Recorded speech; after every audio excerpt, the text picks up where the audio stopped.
Ashley, and as you correctly put it, I'm with the leader of majority in the National Assembly, Aden Duale, in his office at Parliament Buildings, and he will be giving us a perspective on what transpired yesterday. Remember that we saw 3 commissioners of the IEBC tender their resignation, and the number of those remaining in that commission is only 2 commissioners and the chairman. Well, welcome, Mheshimiwa, to KTN News.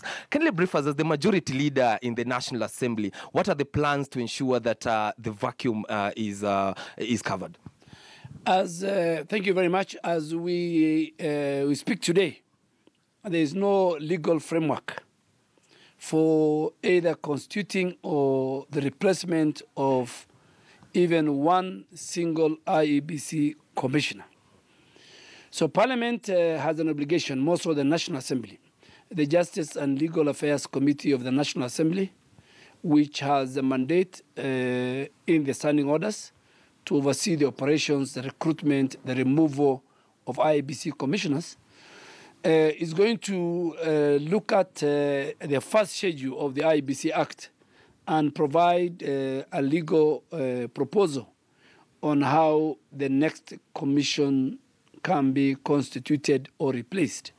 So that will take about 50 days, because first, the law must provide for the selection panel. That selection panel must be sent to a senator, and then the president is given 14 days to send the names of the selection panel to Parliament. Then they are vetted by the Justice and Legal Affairs Committee. The House approves. Then they start advertising, shortlisting, recruiting, and submitting 9 names for commissioners, for the president to select 6, and 3 names for chair, for the president to select 1. But even before we go to that direction, we know that there is the chairman and the 2 commissioners remaining. Are there plans for a negotiated exit?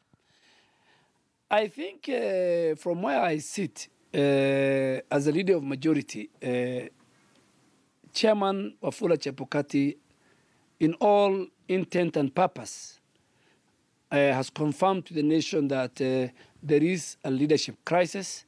He has failed to offer leadership in as far as the running of the Secretariat is concerned. So there's a war between him and the entire Secretariat or part of it. Now again, that has boiled down to his own commissioners.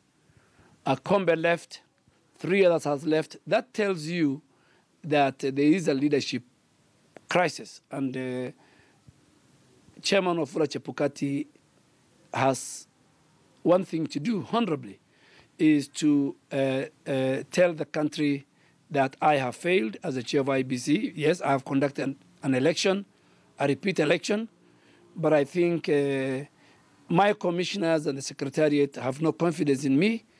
And I think it's God-sent. Why do I say God-sent? We had a culture of constituting IEBC always few years, 1 year, 2 years to the general election.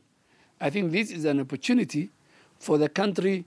In 2018, we constitute a commission that meets the threshold of the Constitution, that will provide the necessary infrastructure for the boundary review of 2019, and then conduct a free, fair general election. My final I think the route of bringing a petition to the House, as some of my colleagues have suggested, is a very, very long, tedious route, in my opinion, because a petition showing the evidence and the grounds in which the remaining commissioners have violated the Constitution must be provided to the House. The Speaker reads it and refers it to the Committee on Legal Affairs.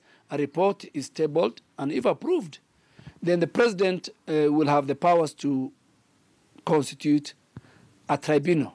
That route is very tedious and very cumbersome. But I think Wafula Chebukati can call it a day. Either he can get a negotiated exit, just like Isaac Hassan.